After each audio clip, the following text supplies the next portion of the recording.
bab kita yang ketiga dengan judul adalah Demokrasi Pancasila dan Perkembangan Politik Ekonomi pada masa Orde Baru dan juga pada masa reformasi. Nah, bab ini masih ada sangkut pautannya dengan bab kita sebelumnya, yaitu adalah pada masa demokrasi liberal dan pada masa demokrasi terpimpin. Jadi bisa dibilang pada bab ini adalah kelanjutan dari pemerintahan di Indonesia pada saat itu juga. Nah, sebelum Bapak akan menjelaskan masuk kepada materi, ada baiknya pula kita akan melihat apa sih tujuan pembelajaran dari bab kita yang ketiga ini. Ya, jadi ada dua tujuan pembelajaran di bab kita yang ketiga. Yang pertama itu adalah menganalisis perkembangan kehidupan politik dan ekonomi bangsa Indonesia pada masa pemerintahan Orde Baru. Ya, jadi kalau kalian masih tahu, pemerintahan Orde Baru itu adalah pemerintahan yang dipimpin oleh Presiden Soeharto ya, sebagai presiden yang kedua. Nah, pada pemerintahan Presiden Soeharto cukup lama waktunya, dari tahun 1968 sampai dengan 1998. Ya, jadi kurang lebih selama 30 tahun lah beliau menjabat pada waktu itu. Ya, jadi di sini kita akan mengetahui bagaimana kehidupan politik dan juga kehidupan ekonomi dari kebijakan-kebijakan yang dilakukan oleh Presiden Soeharto saat itu atau saat ketika beliau menjabat. Kemudian tujuan kita yang kedua itu adalah menganalisis perkembangan kehidupan politik dan ekonomi bangsa Indonesia pada masa reformasi.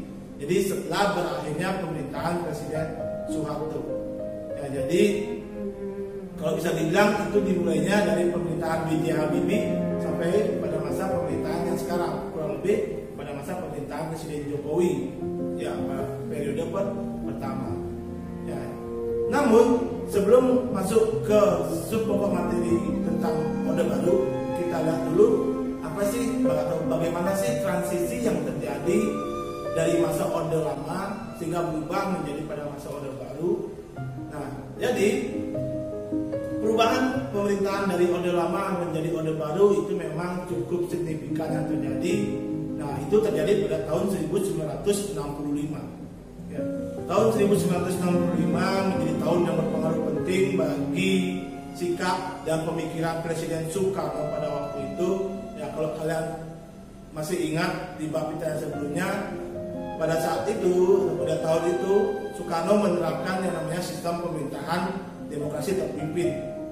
Nah, saat itu juga pola pikir kemudian arah dari politik luar negeri Indonesia jauh berbeda dengan sebelumnya.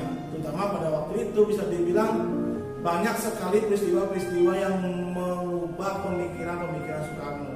Bahkan Presiden Soekarno juga sempat Indonesia dalam hal ini mengeluarkan pernyataan Indonesia keluar dari pemerintahan PBB atau keanggotaan PBB pada waktu itu. Nah, inilah yang menjadikan bisa dibilang suatu tahun yang berpengaruh bagi kewibawaan Soekarno. Sikap Soekarno yang ambisius pada waktu itu dan juga arah politik luar negeri yang mengarah agak ke blok timur atau agak ke fasis komunis. Nah, inilah yang menjadi penyesalan dari para anggota atau pemerintah yang ada di parlemen sehingga menyebabkan kewibawaan Soekarno pun menjadi menurun. Nah, saat itu juga Soekarno lebih sikap ambisius ini terlihat ketika pelaksanaan Ganevo dan juga Konevo. Ya, pelaksanaan Game of Federation tersebut atau Ganevo ini sendiri menyebabkan banyak mengeluarkan anggaran-anggaran sehingga pada akhirnya apa? Ekonomi Indonesia yang ingin dibangun pada akhirnya pun tidak bisa dibilang mengalami defisit atau mengalami keruntuhan. Nah, puncak dari sikap ambisius dan juga pada saat pemerintahan Presiden Soekarno itu adalah ketika terjadinya peristiwa G30S PKI. Suatu peristiwa yang dilakukan oleh Partai Komunis Indonesia tahun 1965, di mana pada saat itu PKI menyandra, menangkap beberapa anggota atau bisa dibilang beberapa jenderal-jenderal penting dari Angkatan Darat. Nah, PKI yang dikatakan sebagai anak emasnya Soekarno malahan menusuk Soekarno dari belakang. Inilah yang menjadikan juga menganggap bahwa kewibawaan Soekarno itu mengalami menambah runtuh ya pemikiran beliau sendiri ya. Jadi kewibawaannya pun menjadi semakin turun sendiri.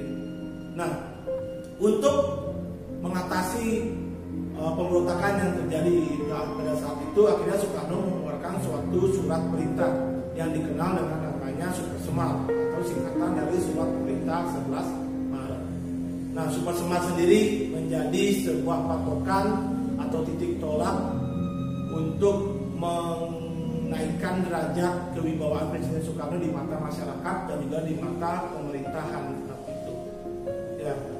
Jadi kalau kalian bisa lihat, ini adalah dua versi Super Semar yang ada, baik itu yang ada di internet ataupun yang ada di media massa.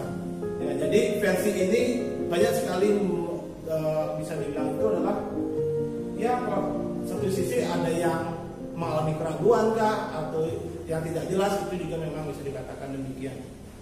Nah, intinya di antara kedua versi ini, intinya bisa dibilang Soekarno sebagai pemimpin pada waktu itu mengutus Maijen Soeharto untuk menumpas gerakan atau pemberontakan PKI.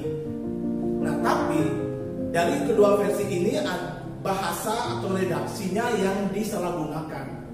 Kalau yang versi AD dikatakan Soekarno mengutus Maijen Soeharto untuk mengatasi PKI, tetapi versi yang lain menyatakan bahwa Soeharto atau Maijen Soeharto itu mengambil alih kedudukan Presiden Soekarno. Nah, kadang-kadang kata mengambil alih ini dikatakan sebagai menggantikan kedudukan Presiden. Ya, itulah makanya sampai sekarang pun versi yang jelas itu tidak tahu yang mana. Ya. Nah, jadi kalau bisa dibilang kurang lebih secara gamblang ya, gambaran besarnya transisi dari perubahan pemerintahan dari masa Orde Lama ke Orde Baru itu dimulai dari tahun 1965. Ya, peristiwa besar yang menyebabkan runtuhnya kewibawaan Soekarno, sehingga pada akhirnya kewibawaan Soekarno itu pun jatuh di mata rakyat. Nah, rakyat menuntut pemerintah untuk salah satunya itu adalah menyelesaikan pemberontakan PKI. Nah, untuk itulah akhirnya Presiden Soekarno pada tahun 1966 pada bulan Maret mengeluarkan surat perintah Super Semar yang tadi. Nah, tahun berikutnya, tahun 1967, ketika sidang paripurna MPRS, ya, jadi kalau yang namanya sidang paripurna itu kan diadakan setiap tahun. Pada saat itu kewajiban seorang pemimpin atau seorang presiden itu adalah melaporkan pertanggungjawaban pemerintahannya kepada majelis MPRS. Ya, jadi kalau kita ibaratkan seperti halnya suatu sekolah, OSIS setiap tahun itu pasti akan melaporkan LPJ kan kepada, bisa dibilang kepada MPK atau bisa dibilang kepada MPO. Nah, ini pun sama. Ketika itu Presiden Soekarno melaporkan hasil pertanggungjawaban beliau atau semasa pemerintahan beliau kepada MPRS. Namun setelah dalam pelaporan tersebut malahan sebagian besar anggota MPRS itu menolak dan menyatakan sikap bahwa hasil dari laporan pertanggungjawaban itu tidak benar. Maka dari itulah makin runtuhnya kewibawaan Soekarno di mata pemerintahan. Ya, satu sisi di mata rakyat Soekarno juga sudah mulai runtuh kewibawaannya sebagai presiden. Satu sisi di mata pemerintahan Soekarno juga bisa dibilang ada indikasi Soekarno itu akan diturunkan sebagai presiden. Dan memang pada saat itu juga karena ditolak laporannya, otomatis inilah yang menjadikan kedudukan Soekarno sebagai presiden itu pun dilengserkan. Nah, untuk mengisi kekosongan presiden, MPRS kemudian memutuskan menunjuk Maijen Soeharto sebagai pejabat sementara atau bisa dibilang PLT ya, pejabat sementara presiden, sambil menunggu nantinya pemilu dilaksanakan untuk memilih presiden berikutnya.